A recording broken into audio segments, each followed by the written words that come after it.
আসসালামু আলাইকুম। সবাইকে স্বাগতম জানাচ্ছি সানাফ ট্রাভেল ব্লগ থেকে নতুন আরেকটি ইন্ডিয়া ভিসা রিলেটেড ব্লগে।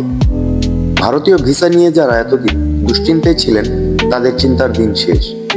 এখন সহজেই মিলছে ভিসার স্লট। কিভাবে আবেদন করলে স্লট বা অ্যাপয়েন্টমেন্ট পাবেন তা বিস্তারিত জানাবো।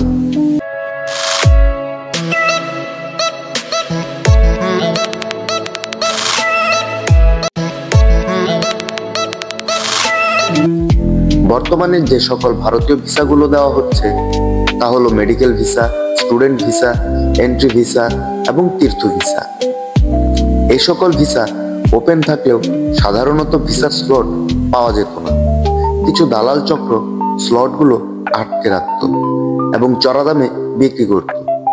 বর্তমানে ভিসা আবেদনে একটি পরিবর্তন আসার কারণে দালাল চক্রগুলো সক্রিয়ভাবে আর কাজ করতে পারছে না। এই পরিবর্তনের কারণে অতি সহজেই পাওয়া যাচ্ছে ভিসার স্লট বা ফিঙ্গারের ডেট।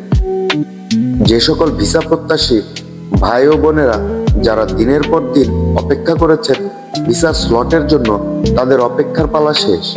এখন খুব সহজেই মিলছে ভিসার স্লট।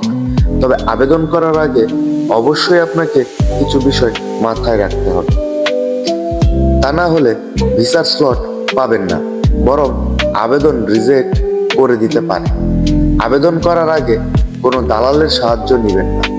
আবেদনের সাথে বানানো বা ফেক ডকুমেন্ট সাবমিট করবেন না।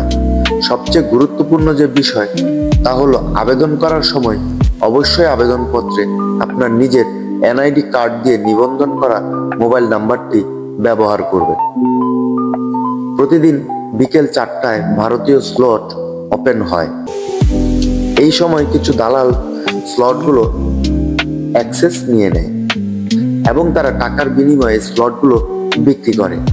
এই বিষয় সম্পর্কে ভারতীয় হাইকমিশনও জানে, তাই তারা এই বিষয়ের সমাধান করার প্রক্রিয়া চলছে। আর আপনারা কখনোই দালাল চক্র থেকে স্লট কিনবেন না, তাহলে ভিসা রিজেক্ট হওয়ার সম্ভাবনা অনেকটাই থাকে।